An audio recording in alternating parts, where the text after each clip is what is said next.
Hi friends, ഇത് ഞാൻ വളരെ ടേസ്റ്റായിട്ടും വളരെ എളുപ്പത്തിലും തയ്യാറാക്കാൻ പറ്റുന്ന ഒരു ഓറഞ്ച് കളറുള്ള ലൈം ജ്യൂസാണ് തയ്യാറാക്കാൻ പോകുന്നത്. അപ്പോൾ നമുക്ക് നോക്കാം എന്തെങ്കിലും ഉണ്ടാക്കാമെന്ന്. അപ്പോൾ ആദ്യം തന്നെ ഒരു മിക്സിയുടെ ജാറിലേക്ക് ഒരു ചെറുനാരങ്ങയുടെ തൊണ്ടെല്ലാം കളഞ്ഞ് ചെറിയ പീസുകളാക്കി കട്ട് ചെയ്തൊന്നിട്ട് കൊടുക്കാം.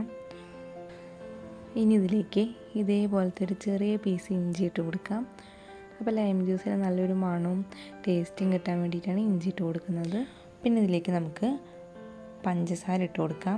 ഞാനിവിടെ ഒരു 3 ടേബിൾ സ്പൂൺ പഞ്ചസാര ഇട്ട് കൊടുക്കുന്നുണ്ട്. ഇനി നമുക്ക് മധുരം നോക്കിയിട്ട് കുറവുണ്ടെങ്കിൽ അപ്പം ചേർത്ത് കൊടുക്കാം. പിന്നെ ഞാനിതിൽ ഓറഞ്ച് കളർ കിട്ടാൻ വേണ്ടിയിട്ടാണ് ക്യാരറ്റാണ് ചേർക്കുന്നത്.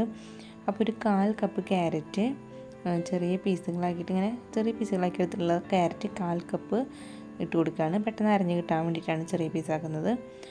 പിന്നെ ഇതിലേക്ക് ഞാനിപ്പോൾ 2 ഗ്ലാസ് ജ്യൂസിനുള്ള അളവാണ് പറയുന്നത്. അപ്പോൾ ഞാൻ ഈ 2 ഗ്ലാസ് വെള്ളം മുഴുവനായിട്ട് ഒഴിക്കുന്നില്ല. ഒരു 1/2 ഗ്ലാസോളം വെള്ളം, നല്ല തണുത്ത വെള്ളം ഒഴിച്ച് കൊടുക്കുകയാണ്.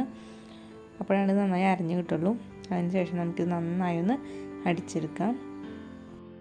ഇപ്പോൾ ഞാനിവിടെ നന്നായി അടിച്ചെടുത്ത് കഴിഞ്ഞിട്ടുണ്ട്. ഇനി ഞാനിതിലേക്ക് ബാക്കിയുള്ള ഒരു 1.5 ഗ്ലാസ് വെള്ളം കൂടി ഒഴിച്ച് കൊടുക്കുകയാണ്. ഇപ്പോൾ നമുക്ക് നന്നായി ഒന്ന് മിക്സ് ചെയ്ത് നോക്കിയിട്ട് ഇതിൽ മധുരം കുറവുണ്ടോ നോക്കാം. ഇതിൽ മധുരം കുറവുണ്ടെങ്കിൽ കുറച്ചും കൂടി ആഡ് ചെയ്ത് കൊടുക്കാം. അപ്പോൾ ഇവിടെ മധുരം കുറച്ച് കുറവാണ്. അപ്പോൾ ഞാൻ 1 ടേബിൾ സ്പൂൺ പഞ്ചസാരയും കൂടി ചേർത്ത് കൊടുക്കുന്നുണ്ട്. അതിനുശേഷം ഒന്നും കൂടി ഇത് നന്നായി ഒന്ന് അടിച്ചെടുക്കാം. അതിനുശേഷം നമുക്കിതൊന്ന് അരിച്ചെടുക്കാം. ഇപ്പോൾ ഞാൻ നന്നായി അരിച്ചെടുത്തിട്ടുണ്ട്. നല്ല ഓറഞ്ച് കളറായിട്ടുള്ള ലൈം ജ്യൂസ് റെഡി ആയിട്ടുണ്ട്. ഇപ്പോൾ ഇതിൽ ക്യാരറ്റിൻ്റെ ആ പച്ചക്കുത്തൊന്നും വരില്ല കേട്ടോ. നല്ല ടേസ്റ്റാണ് ഇത് കുടിക്കാനായിട്ട്. പിന്നെ കാണാൻ നല്ലൊരു കളറാണല്ലോ. അപ്പോൾ നമുക്ക് വീട്ടിൽ ഗസ്റ്റൊക്കെ വരുമ്പോൾ പെട്ടെന്ന് തയ്യാറാക്കി കൊടുക്കാൻ പറ്റുന്ന നല്ലൊരു ജ്യൂസാണിത്. അപ്പോൾ നിങ്ങളിതുപോലെ ഒന്ന് ട്രൈ ചെയ്ത് നോക്കിയിട്ട് നിങ്ങളുടെ അഭിപ്രായങ്ങൾ ഞാൻ കമൻസ് ആയിട്ട് അറിയിക്കണം. പിന്നെ ഈ വീഡിയോ ഇഷ്ടപ്പെട്ടാൽ ലൈക്ക് ചെയ്യാനും ഷെയർ ചെയ്യാനും എൻ്റെ ചാനൽ ഒന്ന് സബ്സ്ക്രൈബ് ചെയ്യാനും മറക്കരുത്.